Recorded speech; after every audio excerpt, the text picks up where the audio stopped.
I mean, coaches do a good job of preparing me every week. It's just studying the game plan and understanding what the defense is going to give you, and then knowing what to do with the ball when they give you that. So I feel like I just try to prepare as best I can each week, and then when the opportunity is given, just do my best to go out there and perform. How big was that opening drive for you in terms of confidence? I think that was just a huge confidence booster for the whole team. I think that if you look back on our past, we haven't been very effective in the opening drive of a game, and us being able to just go down the field and get a touchdown in a couple minutes into the game, it was huge for us. We just got to focus on carrying that tempo into the following drives and putting up more points early in the game. How much does the offense need this game just to get some, over 500 yards and to kind of get a rhythm? Yeah, we needed a lot. We put up tremendous numbers against, smaller schools, but the fact that we were able to put up 500 points against a very good Syracuse ACC team really is going to help us finish the season.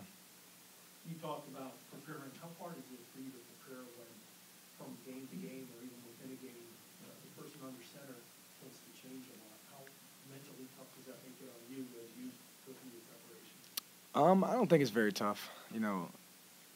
The people outside may not know who the starter is until game day, but, inside the team, we all know who's going to start normally beginning of the week. So the coaches do a great job of game planning the offensive strategy and schemes based on the guy that's going to be playing. And they do a good job of finding the strengths that, any of the quarterbacks have. So this week they just schemed to my strengths, and I was able to prepare well and go out there and perform. What did you see with the running game and what the line did to open some holes for us there? Yeah, the line did a tremendous job. They came out very fiery. They had a ton of, just enthusiasm. The running backs weren't trying to overdo it. They were getting the ball and running hard up the field. And then I was able to put us in good plays, whether it be, away from a blitz or into a blitz. And I think just as a unit, we did a very good job of understanding what we needed to do today to perform well. You seem to find the mesh point well, the mesh point between you and the running back. How do you do that, and how difficult is that? Just having a feel for the backs. Some guys tend to stretch the ball a little more than others, and just knowing that who's in the game and where you need to be to get them the ball in order for them to be able to make a cut.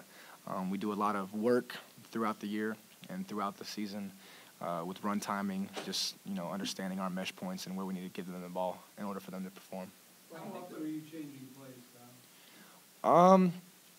It just depends. If we have a play called up and they give us a look that may give them an advantage on the play that was called, we prepare during the week to know what plays work during certain defensive schemes and which plays we need to get out of. So when I alert, or when the O-line alerts me and I see it, I'm able to get us into a new play. But I can't really tell you how many times we do it. Why do you think the tight ends were so effective today?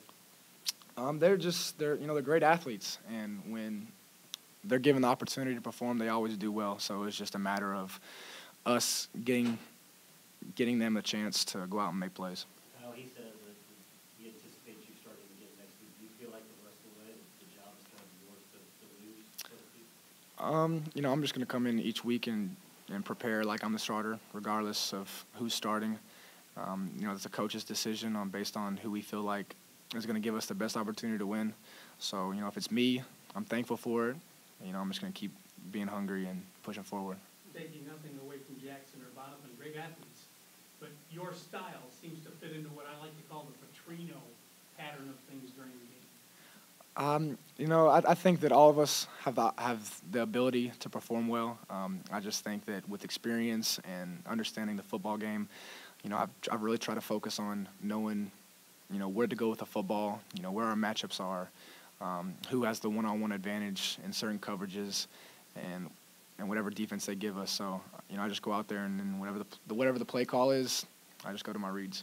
But it's competitive, guys, and from the outside, people might think, well, it's I'm starting or you're starting, but you guys all seem to have the same attitude. Talk about what it's like for the quarterback room with the three of you and how it's going this year. For all of us, we've all had success, and I think that's what really strengthens us together. Like, we know that, just because one guy's starting today, he's one ankle twist away from the next guy being up, and we always got to be prepared. I mean, I wouldn't know how it would be if, none of us had played. There'd only been one guy, and we all felt like we could play. But the fact that we've all been in the spotlight, we've all, been out there in the heat of the battle, like we understand what each other are going through, and it allows us to, work together as a team and help each other out. Has it been discouraging being behind a freshman? No, not at all. Watching Lamar has taught me a lot. No more questions, Kyle. Seemed to be a lot of turnovers today.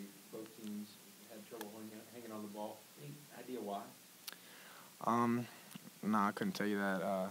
On my end, it's just, understanding the defense and knowing where guys are going to be open at. I made a mistake early in the game.